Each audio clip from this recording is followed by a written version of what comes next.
नमस्कार, मैं हूं शिवानी। बिहारी न्यूज में आपका स्वागत है। खबरों की ओर बढ़ने से पहले एक नजर सुर्खियों पर।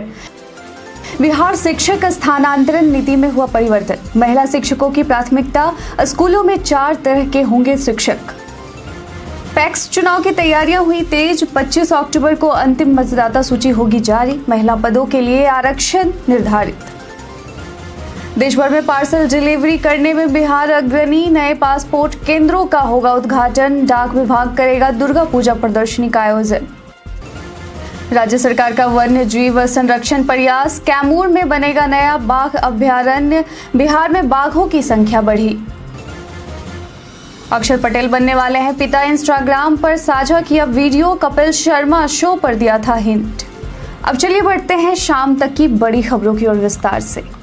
बिहार के लोगों के लिए विदेश यात्रा अब सरल होने वाली है, क्योंकि 3 नए पासपोर्ट कार्यालय वैशाली, झंझारपुर यानी मधुबनी और वाल्मीकि नगर में खुलने जा रहा है। वर्तमान में 35 पासपोर्ट केंद्र कार्यरत हैं और इस महीने के अंत तक 10 नए केंद्र खोले जाएंगे। डाक सेवा में बिहार ने देश भर में सबसे तेज डिलीवरी करने का रिकॉर्ड बनाया है, जिसमें हर महीने 80 लाख से अधिक डिलीवरी होती है। साथ ही बैंकिंग सेवाओं में 1032% की वृद्धि हुई है। वहीं पटना जीपीओ का जीर्णोद्धार किया जाएगा, जिससे यह नए रूप में प्रस्तुत होगा। नए पोस्ट ऑफिस भवन मीठापुर, बिहटा, मुजफ्फरपुर और गया में भी बनेंगे। इसके अलावा बक्सर, भागलपुर और किऊल में नए पार्सल केंद्र खोले जाएंगे। यह सभी विकास राज्य की डाक और बैंकिंग सेवाओं को सशक्त करेंगे।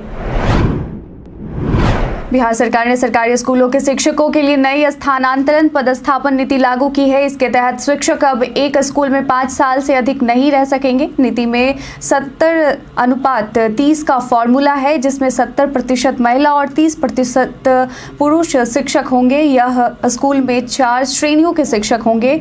10% पुराने वेतनमान वाले, 30% नियोजित, 30% सक्षमता परीक्षा पास और 30% बीपीएससी से नियुक्त शिक्षक। स्थानांतरण मुख्यालय स्तर से होगा और यदि बीपीएससी के शिक्षक विकल्प नहीं देंगे तो उन्हें स्थानांतरित नहीं किया जाएगा। राजनीतिक गतिविधियों या वित्तीय अनियमितता में संलिप्त शिक्षकों को जिला से बाहर स्थानांतरण किया जाएगा। आदेश केवल विभागीय पोर्टल से जारी होंगे। बिहार सरकार ने राजस्व भूमि सुधार विभाग में 146 अधिकारियों का तबादला किया है, जिसका कारण भूमि सर्वे में गड़बड़ी बताई जा रही है। इस कार्रवाई का उद्देश्य सर्वे में पारदर्शिता लाना है। खासकर लगातार मिल रही शिकायतों के बाद सरकार ने विभिन्न जिलों के राजस्व अधिकारियों और सहायक बंदोबस्त पदाधिकारियों का तबादला किया है। 20 अगस्त से शुरू हुए भूमि सर्वे में लोगों को कई परेशानियों का सामना करना पड़ा है, जिसे सुधारने का प्रयास किया जा रहा है। पहले से भ्रष्टाचार के आरोपों के कारण तबादलों पर रोक लगी थी, लेकिन अब मुख्यमंत्री नीतीश कुमार ने जनता के हित में यह बड़ा फैसला लिया है। बिहार देश भर में डाक सेवा के तहत सबसे तेजी से पार्सल और चिट्ठियां पहुंचाने में आगे है, जहां हर महीने 80 लाख से अधिक डिलीवरी होती है। Chief post master general Anil Kumar ने बताया कि राज्य में 94.6% डिलीवरी की जाती है। वहीं बिहार में 3 नए पासपोर्ट केंद्र खुलेंगे, जबकि 35 पासपोर्ट केंद्र वर्तमान में कार्यरत हैं। इस महीने के अंत तक 10 नए निर्यात केंद्र भी खोले जाएंगे। राज्य में कई जिलों में संयुक्त डिलीवरी केंद्र की शुरुआत की गई है। इसके अलावा डाक विभाग पहली बार दुर्गा पूजा पर प्रदर्शनी आयोजित करेगी, जिसमें दुर्गा मां के विभिन्न रूपों को प्रदर्शित किया जाएगा।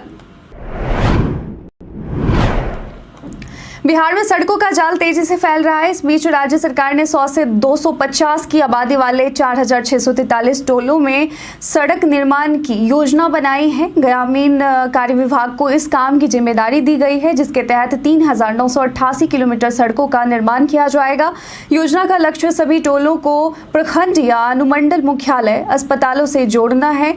वर्तमान में कई टोलों में केवल पगडंडियां हैं या कच्ची सड़कें हैं। हर टोले के लिए औसतन 1 किलोमीटर सड़क का निर्माण किया जाएगा और आवश्यकता अनुसार पुल पुलिया भी बनाए जाएंगे। हाल की समीक्षा में यह पता चला है कि कई सड़कों के निर्माण के बावजूद पुलों की कमी के कारण ग्रामीणों को लाभ नहीं मिल पा रहा था, जिसे अब ध्यान में रखा जाएगा।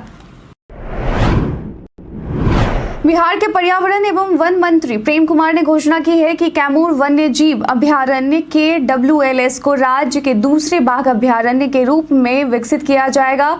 यह निर्णय वाल्मीकि टाइगर रिजर्व VTR की बढ़ती बाघ संख्या और उसकी सीमित क्षमता को ध्यान में रखते हुए लिया गया है। राज्य सरकार बाघों को KWLS में स्थानांतरित करने की प्रक्रिया पर काम कर रही है। KWLS 1504.96 वर्ग किलोमीटर में फैला है और राष्ट्रीय बाघ संरक्षण प्राधिकरण NTCA ने इसे बाघ अभ्यारण्य के रूप में विकसित करने की सैद्धांतिक मंजूरी दी है।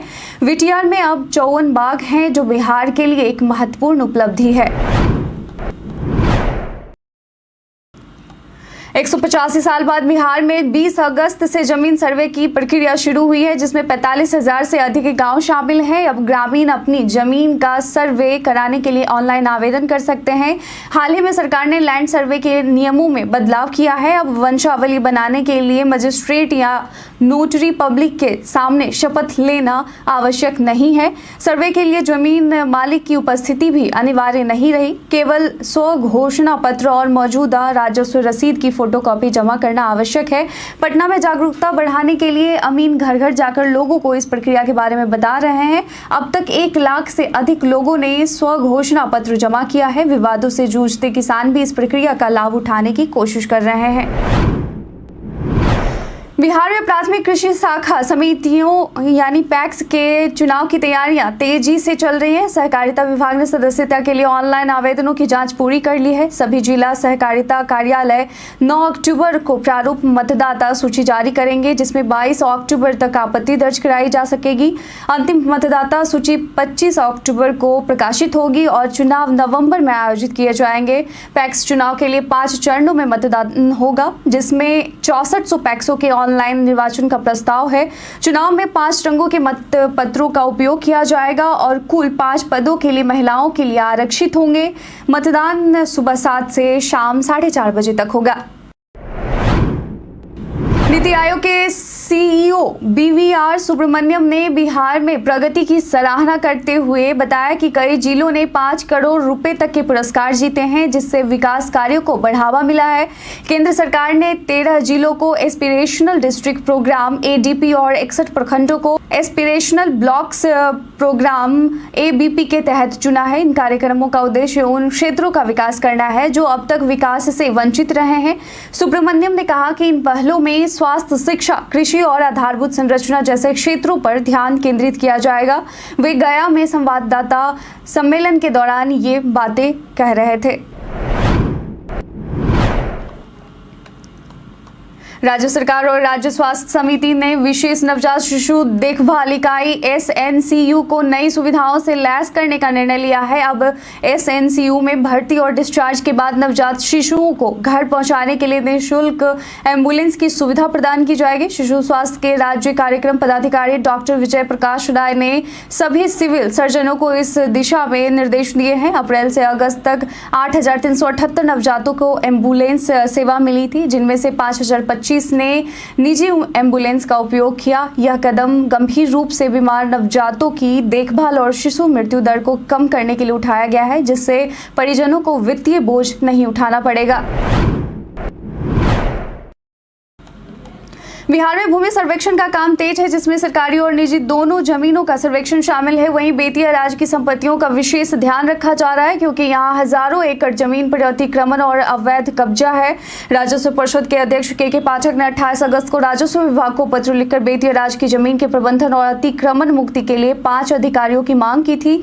इसके बाद सहायक बंदोबस्त पदाधिकारियों की टीम, जिसमें संजीव कुमार राय, बद्री प्रसाद गुप्ता, सुबोध कुमार, निशिकांत और अमित कुमार शामिल हैं, उनको बेतिया राज की संपत्ति की देखरेख के लिए प्रतिनियुक्त किया गया है। राजधानी पटना में एक बार फिर से दिन दहाड़े अपराधियों ने अपनी करतूत से सबका दिल दहला दिया है। अब अपराधियों ने आज सुबह बुजुर्ग की गोली मारकर जान ले ली। वारदात आलमगंज थाना इलाके की है। बताया जा रहा है कि बुजुर्ग मॉर्निंग वॉक के लिए घर से निकले थे। इस वारदात को अंजाम देने के बाद अपराधी फरार हो गया। बुजुर्ग की पहचान राजीव कुमार गुप्ता के रूप में की गई। वो एक सरकारी कर्मचारी थे। मीडिया रिपोर्ट के मुताबिक सुबह करीब 4:30 बजे राजीव अपने घर के आसपास ही टहल रहे थे। उसी दौरान उन्हें गोली मारकर उनकी जान ले ली गई और गोली लगने के बाद राजीव गुप्ता को नालंदा मेडिकल कॉलेज अस्पताल ले गया, जहां चिकित्सकों ने उन्हें मृत घोषित कर दिया था। रिपोर्ट के मुताबिक राजीव की पत्नी और बच्चे भी सरकारी नौकरी में थे। पुलिस ने इस मामले की जांच शुरू कर दी है। बिहार में बाढ़ से सुरक्षा के लिए 4 नए बराज बनाने की योजना है, जिसका ऐलान जल संसाधन मंत्री ने किया है। हाल में सीतामढ़ी जिले में लखनदेई नदी के उफान से हनुमान मंदिर का एक हिस्सा ढह गया, जिससे इलाके में दहशत फैल गई। बाढ़ पीड़ितों ने तटबंध की देखरेख में लापरवाही का आरोप लगाया। कहा कि यदि उन्हें मिट्टी और सैंडबैग मुहैया कराया जाता तो तटबंध नहीं टूटता।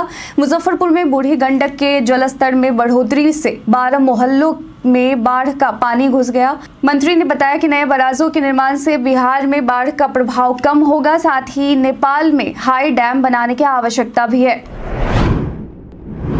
नेता प्रतिपक्ष तेजस्वी यादव एक बार फिर विवाद में हैं, क्योंकि उन्होंने 5 देश रत्न मार्ग स्थित उप मुख्यमंत्री आवास खाली कर दिया है। अब यह आवास सम्राट चौधरी को आवंटित किया गया है, जिसके बाद आरोप लगाया गया है कि सरकारी सामान गायब है। इसे आरजेडी ने घटिया राजनीति करार दिया है। आरजेडी प्रवक्ता ने कहा कि उनके पास पूरे घर का वीडियो है, क्योंकि उन्हें पता था कि बीजेपी यह सब कर सकती है, जिसे वे सार्वजनिक करेंगे। आरजेडी ने 2017 में भी इसी तरह के आरोपों का सामना किया था। प्रवक्ता शक्ति सिंह यादव ने कहा कि वे मामले को अदालत में ले जाएंगे और आरोप लगाने वालों को साबित करना होगा कि क्या गायब हुआ। इसके अलावा एक पोलो रोड के सरकारी आवास से भी सामान गायब होने का आरोप लगाया है, जो कि अभी तेजस्वी यादव को आवंटित किया गया है।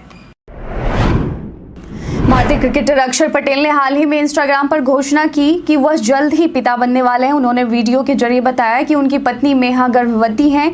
अक्षर फिलहाल बांग्लादेश के खिलाफ चल रही T20 सीरीज का हिस्सा नहीं है, क्योंकि उन्हें टेस्ट सीरीज के लिए चुना गया था, लेकिन वह ब्रेक पर हैं। उन्होंने बेबी शावर का वीडियो साझा किया, जिसमें उनके परिवार वाले भी मौजूद थे।